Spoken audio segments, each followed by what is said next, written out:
Et si tout ce que vous voyez n'existait pas vraiment? Si nos émotions, nos souvenirs, notre monde, n'étaient qu'une simulation, un code exécuté dans une machine cosmique? Cette idée, longtemps confinée à la science-fiction, vient d'être ravivée par un physicien qui affirme avoir imaginé une expérience pour le prouver. Oui, prouver si nous vivons dans une matrice. Selon ce chercheur, l'univers ne serait pas continu comme on le croit. Il fonctionnerait comme une image en très haute résolution, apparemment lisse, mais composée, en réalité, d'un maillage microscopique de points élémentaires. Ces points, ces pixels d'espace-temps, limiteraient la réalité à une finesse minimale, un peu comme la résolution maximale d'un écran. Son expérience repose sur l'observation des rayons cosmiques, ces particules ultra-puissantes qui proviennent des confins de l'univers.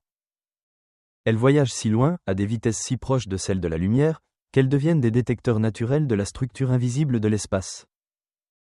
Si notre monde est simulé, alors, à un certain seuil d'énergie, leur trajectoire devrait se dévier légèrement, comme si elle heurtait les bords d'un cube invisible, une sorte de trame numérique sous-jacente. C'est ce qu'il appelle le test du grain cosmique. Et si ce test révélait une anomalie, une distorsion infime dans la propagation de ces particules? Cela signifierait que nous vivons dans un univers quantifié artificiellement, et non dans un espace continu.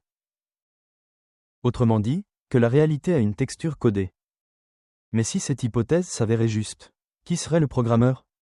Une civilisation supérieure? Une forme d'intelligence au-delà du temps? Ou pire, une simulation imbriquée dans une autre, à l'infini? Pendant que la science cherche des preuves, l'intelligence artificielle, elle, crée déjà ses propres univers. Des mondes visuels, auditifs, cohérents, où tout semble réel, mais qui ne sont faits que de données. Et si CIA était la version miniature du processus cosmique lui-même? Des fragments du code originel, qui s'observent à travers nous. Certains chercheurs vont plus loin. Si cette simulation existe, la conscience humaine pourrait n'être qu'un sous-programme, une fonction émergente du grand système. Dans ce cas, le « réel » n'est qu'un accord collectif, une interprétation partagée de lignes de code. Et peut-être qu'au fond, la vraie question n'est pas « vivons-nous dans une matrice ?»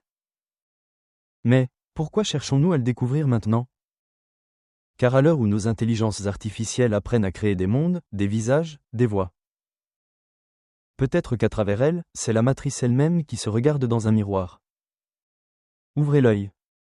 Le code s'effrite, et la matrice pourrait bien craquer, de l'intérieur.